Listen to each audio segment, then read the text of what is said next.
আমার সকল প্রিয় ভাই-বোনদের অনেক, অনেক ধন্যবাদ, দোয়া ও ভালোবাসা। হ্যালো এভরিওয়ান, আসসালামু আলাইকুম। সবাই কেমন আছেন? আপনাদের বোন তো আলহামদুলিল্লাহ ভালো আছে। প্রতিদিনের মতন একটা রান্নার ভিডিও নিয়ে চলে আসলাম। আর আজকে শাপলা দিয়ে চিংড়ি মাছ দিয়ে রান্না করব। আর শাপলা দিয়ে চিংড়ি মাছটা কে, কে পছন্দ করেন কমেন্টে কিন্তু অবশ্যই জানাবেন।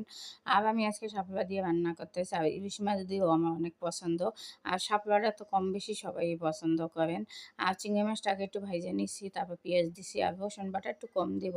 আর চিংড়ি মাছের জিনিসে রসুন বাটা না দিলেই সবচেয়ে বেশি ভালো হয়, স্বাদ হয়।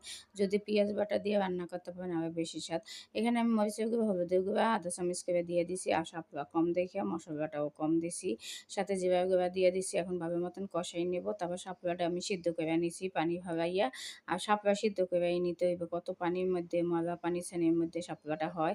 এই জন্য সিদ্ধ করে শাপলা পানিটা ফালাই দিলেই সবচেয়ে বেশি ভালো হয়। আর এই যে আমি সুন্দর করে একদম পরিপাটি করে কষাই নিতে আসি। আর শাপলা কে, কে পছন্দ করেন অবশ্যই কিন্তু কমেন্টে জানাবেন। আর এরকম বড়, বড় চিংড়ি মাছ দিয়ে কিন্তু অনেক মজা হয়। আর সুন্দর মতন একটু কষাই নিতে হইবে চিংড়ি মাছটা, তাহলেই। আর শাপলাটা এখন দিয়ে দিতে আসি, দেখেন সিদ্ধ শাপলাটা। আর সিদ্ধ শাপলাটা দিলে বেশিক্ষণ পানি দিয়ে আর বেশি রান্না করা লাগে না, অল্পতে হয়ে যায়। আর আগে মশলাটা আর চিংড়ি মাছটা ভালো মতন কষাই নিতে হবে। আর আমি এইভাবেই রান্না করি। আর ইলিশ মাছ দিয়ে তো বোঝেনি শাপলাটা আরও বেশি মজা লাগে, ওইটা মুখে লাগিয়ে থাকে। কে, কে পছন্দ করেন আমার মতন? আর এরকম রান্না-বান্না বুইনের যদি ভালো লাগে লাইক কমেন্ট করে পাশে থাকবেন। আল্লাহ হাফেজ।